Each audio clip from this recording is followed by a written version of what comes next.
Geoff is the Managing Director of Global Sustainable Energy Solutions, a long-time worker in the solar energy field. He's also currently a director of ISIS, and he's been a champion of solar, photovoltaics and renewable energy in developing countries in particular, and also a champion of standards for technology as we've developed and for training of people so that systems go in properly. And all of that has been invaluable to the growth of our industry in Australia and worldwide.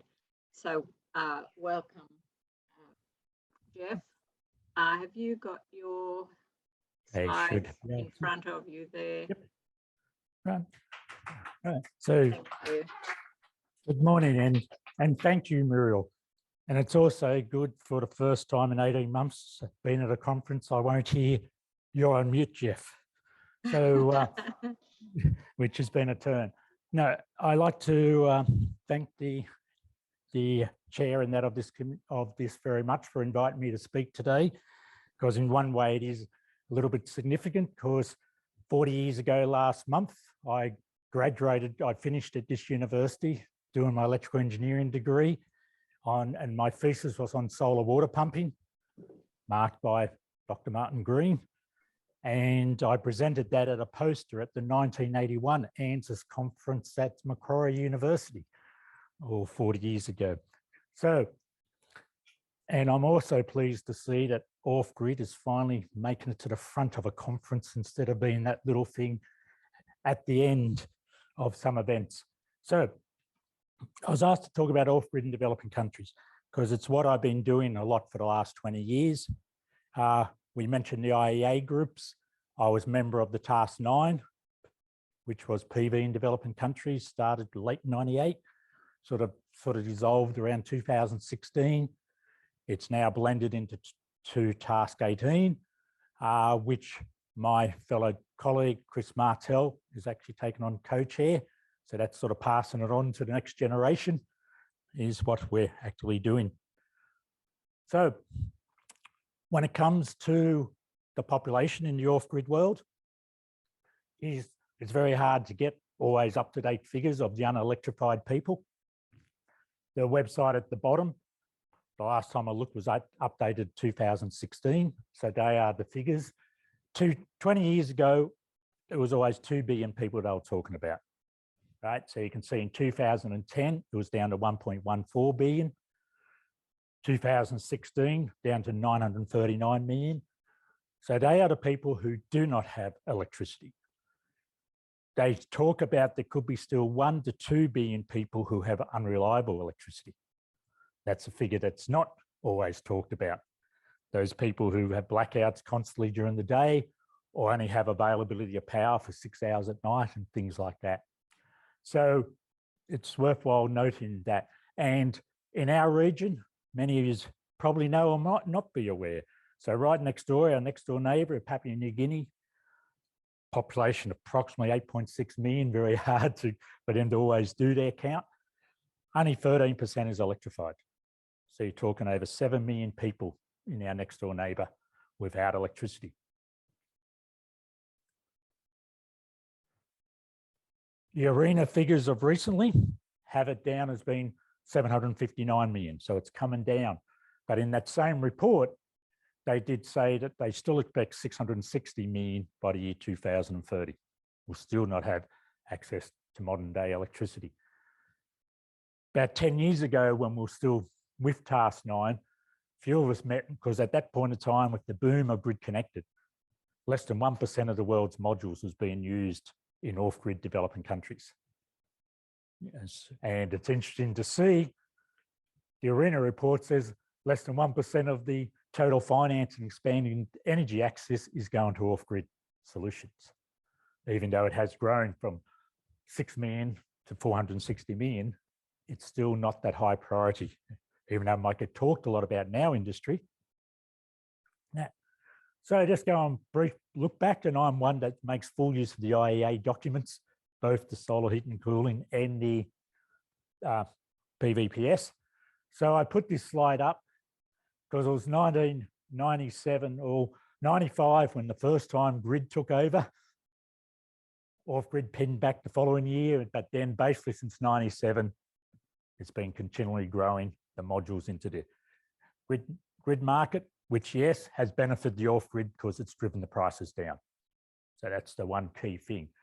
So here's the latest figures, and obviously done before the 2021 report just came out, so maybe I could have put the last few figures in, but the little line in red is the off-grid. So you can still see it's only a few percent of the total amount of modules being produced in the world is going to the off-grid market. Yeah, it's growing probably partly because of the, what do you call it, the mini grid market, which we'll talk about soon. But yeah, one thing that's often overlooked and what was very frustrating in those early days of off-grid, everyone always wanted to compare off-grid solar to the cost of electricity, not actually looking at the cost of what other costs. This one was always the most scariest one that people overlook. Kerosene. Kerosene lights still being used greatly in Africa, as you can see. Kerosene for cooking. So 600,000 deaths alone in Africa from kerosene each year. So you can't put a price on that, not at all. And the other thing was, you know, when solar was $10 a kilowatt hour, kerosene was $12 a kilowatt hour. D-size batteries was $350 a kilowatt hour. So what the people were using was the most expensive electricity in the world. But you had stupid governments saying, oh, we got to compare it to the grid, and it's too dear to do those projects. Didn't make any sense to me at all. So traditionally in the market, you know, from the 1970s onwards, people started looking at solar home systems, particularly for lighting, to improve on the lighting access.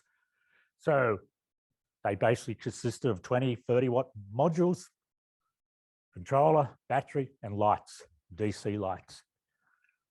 You might think small market, yes, but it was a big market for jobs in the rural areas.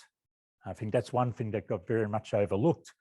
So for instance, most of the projects were driven by donor driven. You'd still have the odd person buy it from commercial.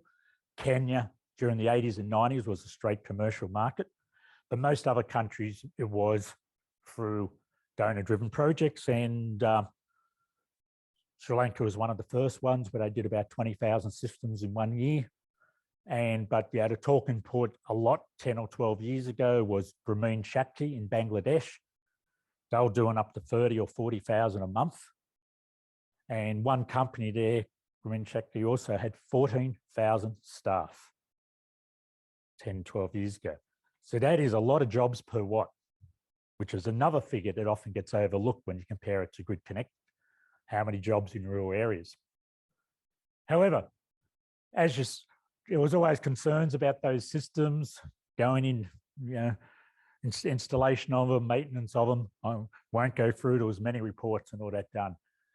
But credit, I like giving credit to credit where the, you know, the people who really started being foresight. A couple of people, as noted up there, from they're originally from Netherlands. They were actually lighting design engineers and people like that.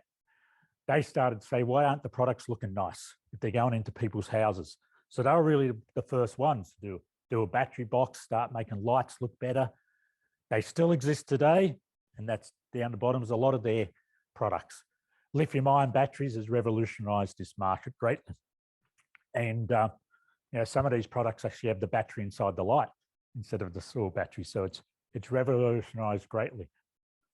So they were in the 90s, come to 2000s, a number of companies started getting into this market. One even Australian, the second one, Stuart Crane, some of you might know, did Barefoot Power. And so those who are in the off-grid world would know Peter Alderman. He was the one that chaired the off-grid conference for many years that used to be held just before the Munich conference that I used to attend. So he's founded a couple of companies that are still going today, dealing with small lighting systems and now other systems for the off-grid market. So they're probably the first couple that are really big. Now there's so many of them. But what then happened was basically mid-2000s, the need to get people who have kerosene and improve their lighting. The first thing was Light in Africa by the World Bank. If I talk politically about the World Bank, there's a lot of things they do I don't like. I'll just talk about the positive things they have been involved with, and this is one of them. The Light in Africa started September 2007. Moved into Light in Asia 2012, and now it's Light in Global. This really revolutionised this end of the market, to be fair. So what happened? They had standards, introduced standards into these little products. Just when they got going, I was working on a project in Vanuatu where they wanted to introduce these little products. Personally, I had to get my head around something that wasn't in the last 20 years. Because my whole working life had been with modules that you knew had done the last 20 years. Now you're dealing with little products that might only last 2 or 3 years. But the cost of them and rebuying them was no different to what they were paying each month in getting batteries recharged somewhere, kerosene or things like that. So you had to start looking at it from a smaller finance situation.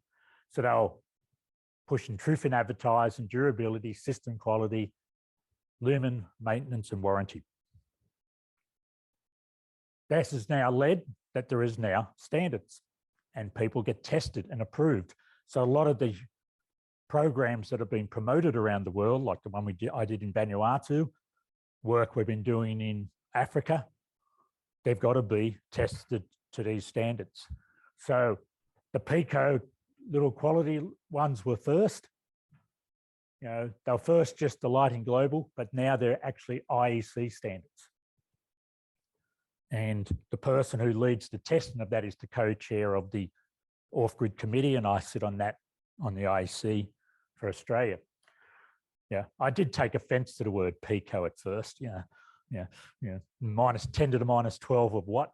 But when you look at the word Pico, and for these people, a watt's a watt. That's what they like. But anyway, that's grown that name. The second ones are quite interesting. I've got some photos of them soon. The 10 to 350 watt. So what these are, plug and play. People just install them themselves, instructions. Don't rely on an installer or anything like that.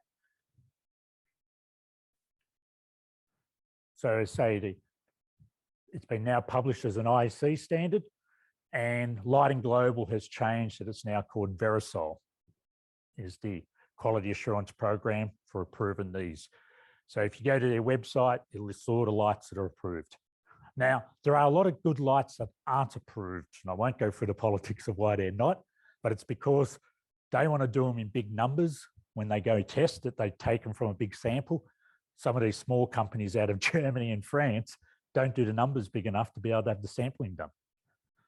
Right. So they're sort of catering of testing the really big markets. So there are a few good products that aren't on these, and I just want to make that be aware that.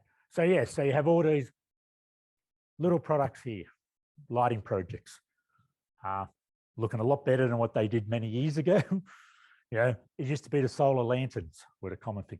All these lighting ones, they all do lights, but they won't sell if they don't also have a phone charger. Nobody will sell a system now if you don't have a mobile phone charger. That's probably one of the biggest things they use this for. And one time when I had a look at it, these repaid themselves in about 2 months based on some of the local phone charging costs little shops would charge people. So that alone was worthwhile. But what's been revolutionary in the last few years is with the price of modules going down and the energy efficiency appliances with LED TVs, what they can do with a 50 watt system now is what we were doing with a 500 watt system 20 years ago. And these are all plug and play with TVs, radios. So it's definitely a revolutionary market, but the biggest quantity is still in the small end being sold, to be fair. And some of those figures will come up. So there's an organization called GOGLA. The Global Off-Grid Lighting Association was when it first started, to be the association of all these people making these products.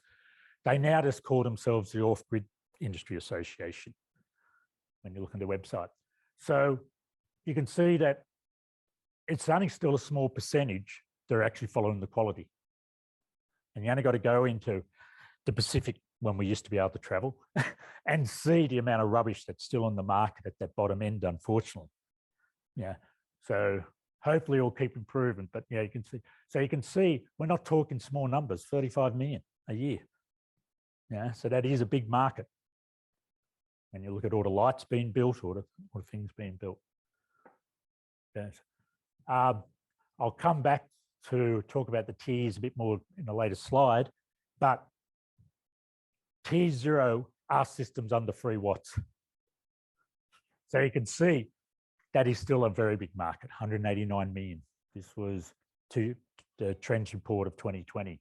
184 million in tier 1, which is above 3 watts, and tier 2, only 47, which is above 50 watts, right? So it's still that bottom end market is still that massive market, particularly in Africa and Asia, and even now in Papua New Guinea. This is where a lot of these small systems are going in as well. I stole this from one of their presentations. So I searched last night and I emailed the guy, I didn't hear back.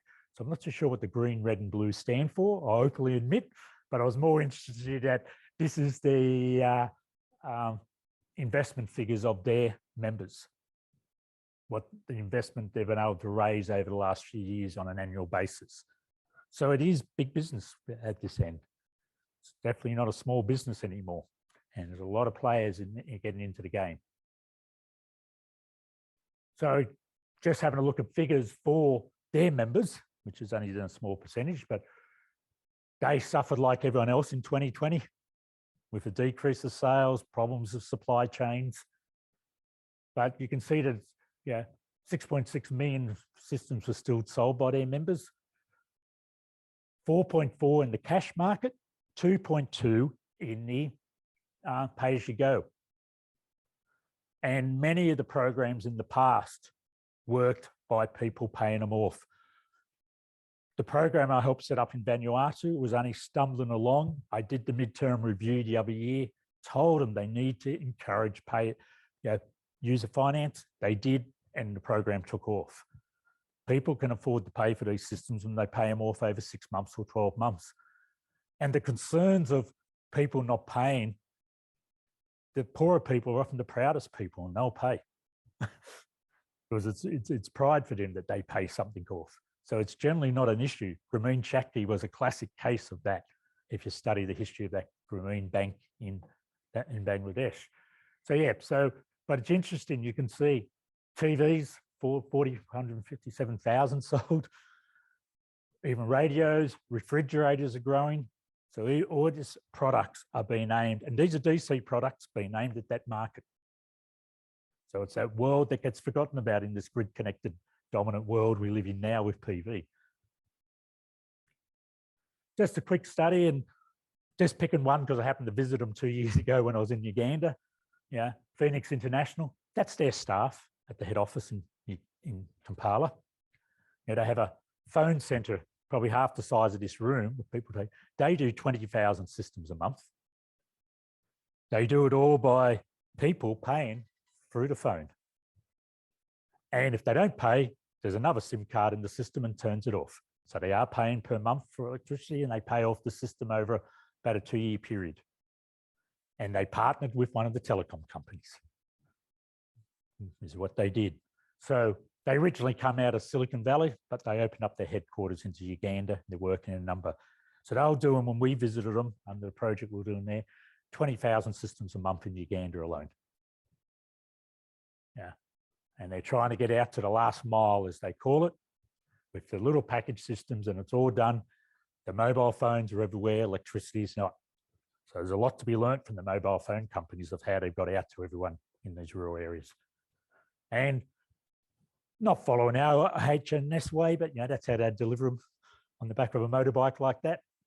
So it wouldn't necessarily follow all Australians' HNS rules, and that's something I realised many years ago we can't harp on what our rules are.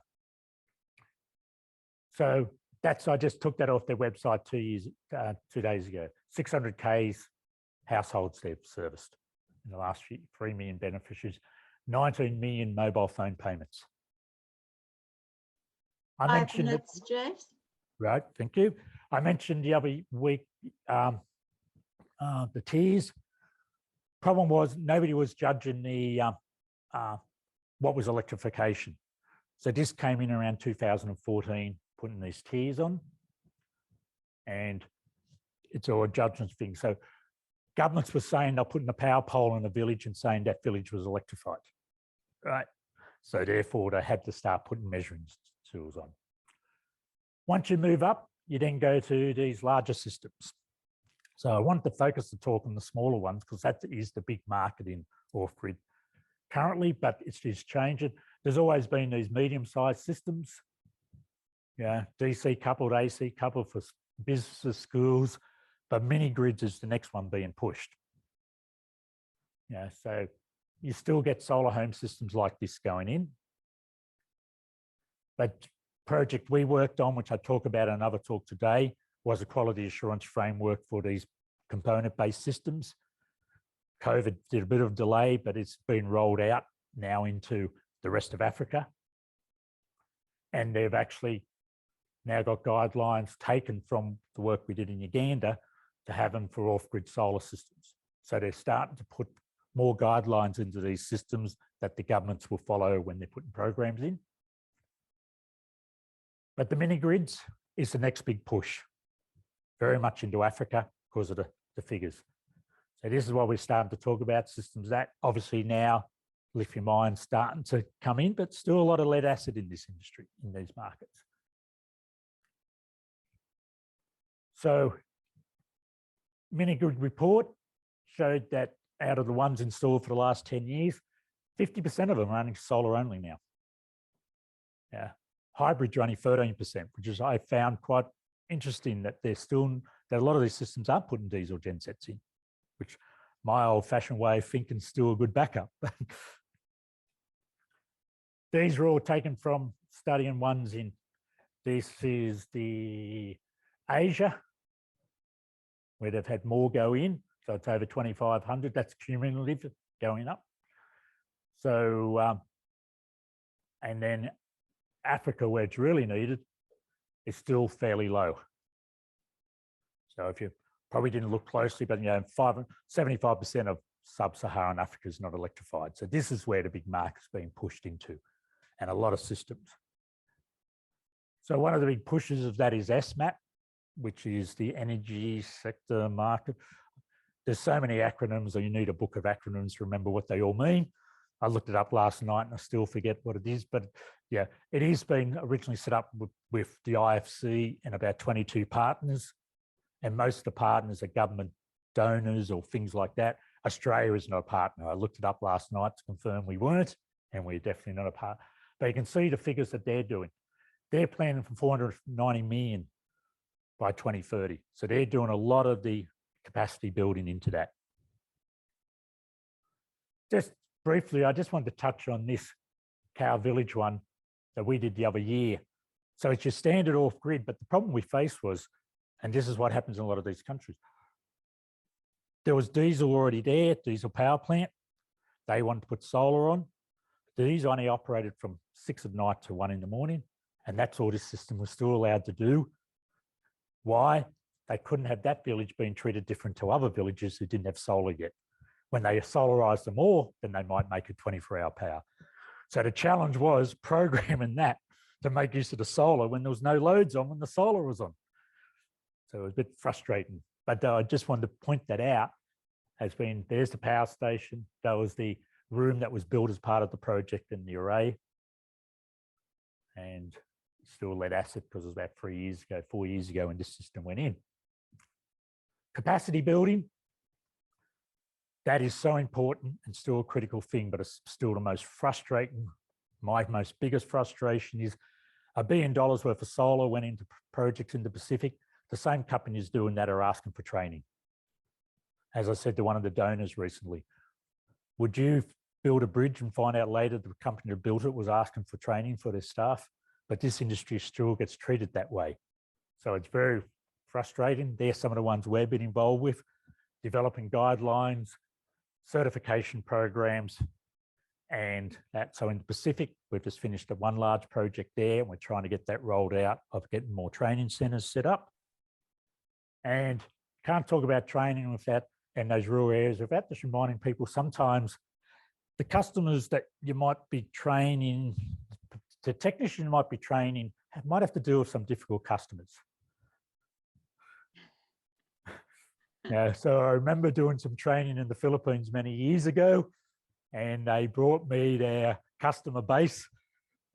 11 out of 12 companies said this was their customers, the terrorists down in Mindanao, and they went through their OH&S conditions of how to make sure they didn't upset them or go into areas that were very dangerous. And it's why I always turn down the training job in that region. Okay, and, Geoff. Oh, yeah, great. and that's it. Yeah, thank you. Well timed. Okay. We've got some minutes left to ask Geoff questions. If you're online, you can use the Q&A button. If you're there in person, just go ahead and ask Geoff directly. Hello. Yes, it's working. Thanks, Geoff. That's really interesting. I'm Anna Bruce from UNSW. I just was wondering, Geoff, from your experience, how good the operation and maintenance is for the mini grids and how reliable they are, and how would you compare that with solar home systems?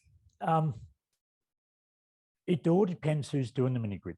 So some of the mini grids we've been across are being done by the utilities, and therefore they already had staff there who are maintaining the diesel gensets, and therefore it's the case of then training them up to do the maintenance, particularly on the batteries. However, I always like to turn that around.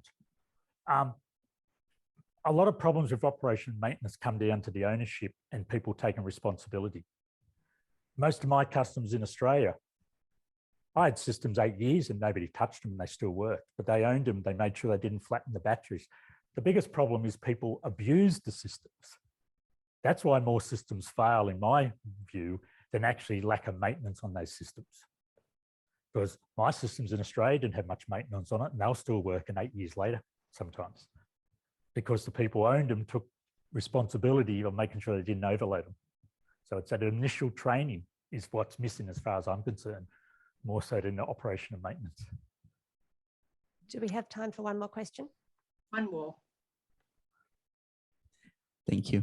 I'm Brady from UNSW. Thanks for the talk, Geoff. It was really, really nice to see how solar can be used in other ways than fighting climate change, but bringing electricity to people, right? My question is a bit naive, I think, but it's when you're thinking about all the solutions from tier 0 to tier 5 all the way to mini grids, is there a way to move up tiers when you implement solution, right? So if you're installing tier 1s just for a home, are you planning already to integrate it to mini grid? And mini grids, are you already planning to integrate it into like grid connected solutions? Look, that's a good question. Really, it sort of comes down to, if the people are really dispersed, it will remain as individual systems. And what you then find is the people themselves move up. So they might actually buy another system that does another part of the house, and they move the lights around. So they'll often sometimes move up, and when they can afford to move into a larger system, they will. So that's individual. But the mini grids tend to be done when they, whoever the donor is, looks at it and how they can run the power lines and that. So for instance, in Vanuatu, they only found 3 locations that for the 20,000 houses that didn't have systems, they only found 3 locations that mini grids would work. The rest of it was going to be that. So that's what they're doing right now in New Guinea, is trying to do GIS mapping of where the houses are. Can they cost effectively do it by mini grids, or would they do it by individual systems? So it's doing the analysis is what, and the tools they have nowadays is, I'm getting old and don't want to learn everything that they know how to do nowadays. It's getting very complicated, the tools they have that the engineers are now using. Okay, thank you. We're going to have to stop there, but I'm sure there are other questions you can ask Geoff in the morning tea. I'm here for the 2 days. Yeah, great. Thank you very much, Geoff.